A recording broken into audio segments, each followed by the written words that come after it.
caracteriza por la pérdida de conciencia, reactividad de estímulo doloroso intenso, producida de forma reversible por la existencia de un determinado fármaco en el cerebro. Y la palabra clave acá es reversible, porque ustedes entran al quirófano, se lo anestesian, el cirujano hace lo que tiene que hacer y después se despierta. ¿Sí?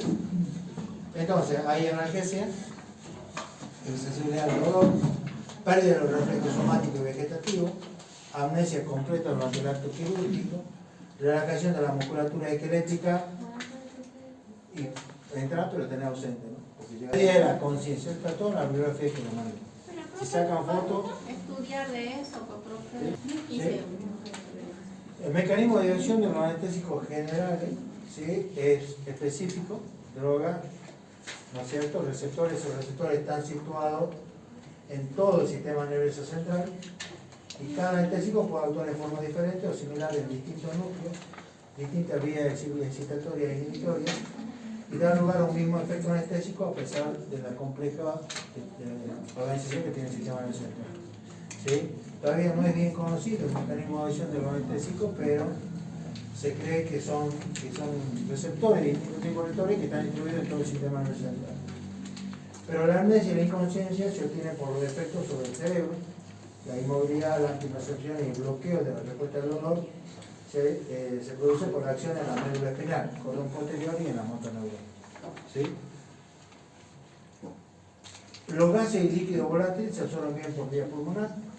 ¿Sí? La intensidad o profundidad de la anestesia depende de la presión parcial del gas o vapor anestésico en el aire inspirado y de su concentración en sangre, porque usted inspira un gas y lógicamente tiene que difundir hacia la circulación del aire y ahí pasa al sistema nervioso central. Entonces debe haber un equilibrio, ¿sí?, entre la presión parcial de gas o vapor anestésico en el aire inspirado, o sea, lo que se inspira, y la concentración que tiene en sangre. O sea, tiene que llegar a un equilibrio. ¿Sí? Entonces, el vapor del gas siempre se va a desplazar de un lugar de presión parcial de mayor concentración a una de menor concentración hasta que llegue a la estabilidad. Entonces, tiene en cuenta dos conceptos, que es la coeficiente de partición sangre en gas y partición aceite en gas. ¿Sí? El coeficiente de partición sangre en gas a mí me da, ¿no es cierto?, e informa sobre la solubilidad que tiene el anestésico en sangre y es inversamente proporcional a la rapidez de acción. ¿Sí? Entonces, ¿qué pasa? En la agente inhalatoria pasa el alveolo a la sangre para luego llevar al cerebro. ¿Sí? Entonces, este coeficiente me va a estar dando a mí, ¿no es cierto?, diciendo que es inversamente proporcional a la rapidez de acción. Y en partición aceite en gas, ¿sí?, lógicamente, cuanto más liposoluble sea el anestésico, más tiempo quedará en el sistema central. ¿Sí? Entonces, este índice me va a decir que es directamente proporcional a la potencia del agente anestésico.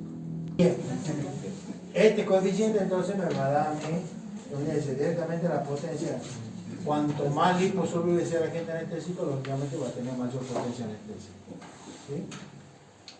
¿Y qué es la potencia anestésica? Se define como la concentración del fármaco requerida para abolir la respuesta a un estímulo quirúrgico externo. ¿Sí? Y la concentración alveolar mínima sería la concentración inspirada de un anestésico que en equilibrio aboliría la respuesta a un estímulo quirúrgico externo en el 50% de los casos. ¿Sí? O sea, es la concentración estándar que un procedimiento quirúrgico normal, ¿no es cierto?, produciría la anestesia en el 50% de los casos. Lógicamente, esta concentración va a depender mucho del estado patológico del paciente, ¿no es cierto?, del que se esté haciendo la cirugía. ¿Sí? Lógicamente, hay concentraciones que están tabuladas en vivo y el que anestesista, como un anestésico, lo va a ir evaluando a medida que se va produciendo el acto quirúrgico. El equilibrio indica la situación en la cual la concentración tisular es igual a la concentración inspirada y va a depender de la solubilidad del agente. Siempre que un anestésico va a ingresar al organismo, lógicamente va a tener una mayor presión parcial, ¿no es cierto?, que lo que está dentro de la sangre. Va a llegar, se va a absorber la circulación sanguínea y va a pasar al cerebro. Esa concentración inspirada y con la concentración que está en circulación sanguínea tiene que estar en equilibrio. Por eso es que vos mantener durante el tiempo el acto quirúrgico, ¿no es cierto?, una cierta concentración de anestésico en sangre, lo que va permitiendo que el cirujano vaya haciendo la cirugía en forma. Cuando termina la cirugía, profe, ¿cómo? La anestesia dura, a veces termina la cirugía y ya pasa una hora y termina. Por eso depende del paciente, depende Tiene del que acto ser un buen quirúrgico, anestesista también. depende del criterio del anestesista y un montón de factores, depende, ¿no es cierto?, cómo se utilice ese anestesia. ¿Sí? El acto anestésico, lógicamente, incluye una premedicación, inducción, mantenimiento y reversión. Lógicamente, en cada una de estas etapas tiene un determinado medicamento. Y esa medicación preanestésica protege los efectos adversos derivados tanto del anestésico como del propio acto quirúrgico. Que es lo que se alivia la ansiedad, se induce la sedación, se reducen al mínimo las posibilidades de aspiración del contenido gástrico y se trata de evitar en lo posible el náusea y el vómito postoperatorio. ¿Sí? Entonces, acá tenemos lo anestésico inhalado o base anestésico y lo anestésico por vía intravenosa, que algunos se utilizan como preanestesia. Y también tenemos los bloqueantes neuromusculares, que son los relajantes musculares, que no lo vemos, que sirven en cualquier medio para eso. Si ustedes recursos lo van a ver, porque está dentro del nuevo programa. Ahí tenemos el pancuronio y el belcuronio, todos los bloqueantes neuromusculares, que son dos grupos bastante grandes y que seguramente lo vamos a ver en el año que viene, porque está incluido en el nuevo programa. ¿Sí? Entonces, anestésico intravenoso y anestésico por inhalación. ¿Sí? Dentro de los intravenosos o parenterales que tenemos el droperidol, que lo hemos visto hace rato, que yo le decía que produce un efecto neuroléptico, el tiopentol sódico, que es uno de los barbitúricos que hoy en día está en el comercio, que se utiliza aparte del fenobarbital, que son los dos únicos que se utilizan, la ketamina, el etomidato y lógicamente que se ha visto mucho el propofol en época de pandemia, ¿sí? Como hipnótico. Ahora, esos anestésicos, ¿cuál es el inconveniente que presentan? ¿Sí? Es menos controlable que la anestesia inhalatoria en caso de sobredosis. Lógicamente, lo que está introducido o colocado no se puede revertir, sacar esa concentración que se administró. Y la ventaja es la comodidad que supone para el enfermo la rapidez con que se establece la inducción anestésica. Entonces, ¿qué pasa? Se estableció la velocidad de difusión mínima para alcanzar los diversos objetivos clínicos propuestos. Ausencia de respuesta al orden verbal, pérdida de la conciencia y ausencia de los movimientos en respuesta a estímulos. Ese es el objetivo que tiene. ¿Sí? Entonces tenemos el droperidol. El droperidol, ¿qué es lo que proporciona? Una estabilidad psicoafectiva en forma de calma, indiferencia psíquica al dolor, reducción del tono psíquico, tendencia al adormecimiento, potencia la acción en caso de que se administre un analgésico opioide como la meperidina, y una acción antiemética, antiarrítmica, anticonvulsiva, ¿sí? Y produce una dilatación arteriocapilar. ¿Sí? Entonces, ¿cuáles son las complicaciones que puede tener? Puede prolongarse excesivamente la depresión respiratoria, puede provocar vasodilatación con hipotensión, y dentro de las 12 y 24 horas después del acto quirúrgico, temblor, desasosiego y rigidez muscular. El droperidol era el fármaco con que Michael Jackson se murió. ¿Sí? ¿Por qué? Porque se le pasó el rosca a la dosis. Generalmente la duración de acción del propofol es 2 o 3 horas nada más. ¿Sí? Y como era un tipo que dormía de día y de noche estaba despierto, entonces se coloca droperidol con el médico. Entonces el médico se pasó el rosca con la dosis. ¿Sí? El tiopentol sódico es un barbitúrico de acción rápida y ultracorta, produce una intensa acción de presión anestésica.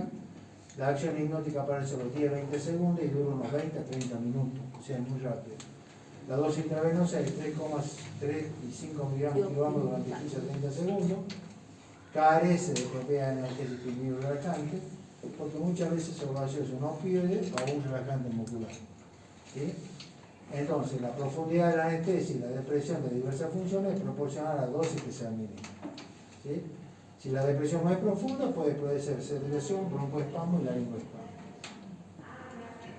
La ketamina puede utilizarse en la inducción de intervenciones cortas, es útil en ciertos procedimientos pediátricos, se administra por vía intramuscular endovenosa, también hay presentaciones por vía oral rectal que no están en el comercio acá en Argentina, atraviesa la membrana placentaria hematoencefálica, se metaboliza en el hígado, se elimina por riñón, el efecto dura 40 minutos, el inicio de acción es bastante rápido y lo que posee propiedades analgésicas y no deprime la respiración con dosis terapéutica. En cuanto a la dosis de inducción, produce un aumento de la presión arterial, puede llegar a una taquicardia y hay un aumento del gasto cardíaco, Y la acción anestésica se caracteriza por pérdida de la conciencia, inmovilidad, amnesia y analgesia. ¿Sí? Por ahí es útil para anestesiar a pacientes con riesgo de hipotensión y con broncoespasmo, lo que son asmáticos. Está contraindicada por este motivo a pacientes hipertensos con antecedentes de alucinaciones, pesadillas, hipertiroideo, aquellos que tengan glaucoma, ¿sí? Y tiene un potencial efecto adictivo que puede causar dependencia. De hecho, lo que utilizaban los chicos cuando se vendía en farmacia, iba a pedir un Ketalar, que se llamaba en ese momento, y agarraban una jeringa con aguja, pinchaban la cajita de vino y colocaban, y después tomaban ese vino, ¿sí? Entonces, ¿qué es lo que producía? Por la dependencia, excitación, alucinaciones, vómitos, cialorrea, lagrimeo, convulsiones, temblores, apnea, laringoespasmo y distrofia. ¿Sí? El propofol es un fármaco hipnótico y sedante que tiene acción analgésica, se presenta en forma de emulsión, la administración de se produce una rápida pérdida de conciencia, se metaboliza en lío, se secreta por riñón, el efecto dosis dependiente. Como le decía, la duración del efecto es muy breve y la recuperación después de una dosis única es muy rápida, suave y con confusión postoperatoria mínima. ¿Sí? Se emplea para el mantenimiento de la anestesia, para mantener la sedación del paciente intubado, que era que se utilizaba mucho, ¿se acuerdan que en la época de COVID? Había propofol que venían que se conservaban en la heladera, había otros que se conservaban fuera de la heladera, así que eso tienen que tener cuidado cuando vayan a ver el prospecto o la cajita donde viene el propofol, porque no todos los propofoles se colocan en la heladera, ¿sí? Depende del laboratorio que lo produce. Produce dolor en el punto de inyección, pueden causar convulsiones, anafilaxia, hipotensión, flebitis. Es un depresor cardíaco, produce hipotensión, y esto es lo que produce paro cardíaco en Michael Jackson, por reducción de la resistencia periférica con escasa modificación del gasto cardíaco y bradicardia. No altera la función hepática ni renal. Y actualmente se lo utiliza como inductor en algunos procedimientos quirúrgicos, exploraciones de dolorosa breve en pacientes ambulatorios, cirugía oftalmológica, para la sedación inmediata y preventiva en paciente intubado. ¿Sí? Y el anestésico por inhalación, el que más se utiliza hoy en día, tenemos todo esto que están acá, es el sevoflurano, que es el sevorane, ¿sí? El único que se utiliza hoy en día. ¿Sí? Esto se lo utiliza para el mantenimiento de la anestesia. ¿Sí? Todos los anestésicos deprimen la respiración en forma dosis dependiente de la apnea, tiene un bajo margen de seguridad, ¿sí? Es una sustancia bastante peligrosa para el uso clínico, y la toxicidad o la reacción adversa va a estar en función de los efectos adversos que tenga, o sea, esa toxicidad. Produce una inhibición rápida y una rápida recuperación luego de la suspensión, y la selección lógicamente se basa en el perfil del paciente que se va a hacer la cirugía. ¿Okay? Es útil para adultos y niños, tiene un olor agradable, no es inflamable ni explosivo, presenta una inhibición y recuperación rápida de la anestesia, un control lógicamente óptimo de la profundidad de la anestesia, porque el anestesista está viendo ahí la concentración que tiene durante el acto quirúrgico, tiene un leve efecto broncodilatador y se metaboliza en penetrina. ¿Sí?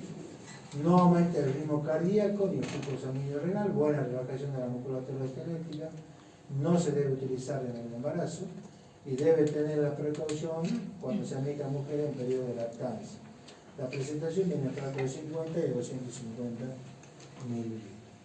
¿Sí? Las reacciones adversas: disminución de la tensión arterial, náusea, delirio, vómito. En pacientes con edad avanzada hay una disminución de la frecuencia cardíaca, disminución de la presión arterial, náusea. En los niños puede causar agitación, tos, vómito y náusea. Y dentro de los analgésicos auxiliares, que no vamos a hablar mucho, ahí tiene la benzodiazepina, los analgésicos opioides para fentanilo, sulfentanilo, fentanilo, rabifentanilo, que es el que se utiliza mayormente hoy día. También están la meperidina, la morfina, y como yo les decía, bloqueadores naturales, la succinilcolina, que pertenece a un grupo de los bloqueantes neuromusculares, y el pancuronium a otro grupo que está también ahí, el becuronium. ¿Sí? Son dos grupos, se dividen en dos grupos estos bloqueantes neuromusculares. ¿Sí? En el caso de los analgésicos opioides, cuando llegamos en realidad farmacopioides, hay estos fármacos tienen también un mecanismo específico, se unen a diferentes tipos de vectores, mu, kappa y delta. El épsilon, hay un cuarto vector que todavía hoy se desconoce digamos, cuál es la función que cumple, pero principalmente son tres los receptores. Mu, delta, kappa, que son los tres principales, hay un receptor sigma también involucrado, y el que está relacionado con el proceso doloroso es el receptor mu. Esos receptores, o sea, los receptores opioides también están en el aparato digestivo, ¿sí? La loperamida es un derivado opioide, pero actúa en el receptor delta, inhibiendo los movimientos propulsivos, por lo cual tiene una acción antidiarreica. ¿Sí? La elección se basa en la duración de acción de cada fármaco. El ramifentanilo, que se utiliza hoy en día preferentemente, tiene una duración de acción ultra corta, 10 minutos. El fentanilo, y sulfentanilo, 30, 20 y 15 minutos, es de acción intermedia. Todos se metabolizan por el hígado y se eliminan por vía renal y biliar. ¿Sí? Esta parte de analgésico opioide, como ver cuando veamos analgésico antiinflamatorio, ¿sí? Y ahí están los corticoides y ahí están los fármacos opioides, ¿no es cierto? Se utiliza mucho en cuidado paliativo, sobre todo la morfina, la oxicodona, y hay una escala lista que es la escala analgésica Brown para el tratamiento del dolor. ¿Sí?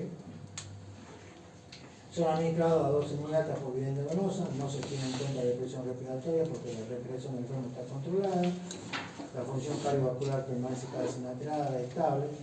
Se utiliza muchas veces en cirugía cardíaca. El fentanilo se derivado produce una acción corta, es fácilmente regulada y se consigue mayor estabilidad circulatoria y se funciona una mejor sedación. Hoy en día el fentanilo está muy nombrado, no sé si han visto alguna serie con respecto al analgésico opioide, que es medicina mortal, se llama, está muy buena para verla, sobre la intoxicación por oxicodona en Estados Unidos, que se utiliza así, es una muy buena serie. ¿Cómo se llama, profe? Medicina mortal, en Netflix. Que veanla porque es muy buena la serie esa. ¿Sí? ¿Cómo es lo que pasa en Estados Unidos que lo... ¿Cómo se llama? Ese video. ¿Sí? Se administran durante la emisión de anestesia para producir una relajación muscular y los barbitúricos precipitan cuando se mezclan con relajantes musculares. Eso hay que tener en cuenta, ¿sí? Pero bueno. Y después están los anestésicos locales, que eso es lo que más manejan ustedes, ¿sí? Son sustancias químicas que bloquean la conducción nerviosa de manera específica, temporal y irreversible.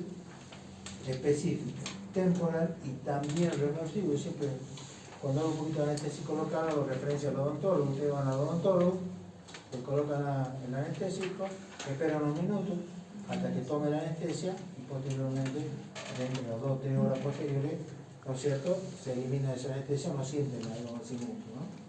Se limita lógicamente a una región del organismo. ¿Sí?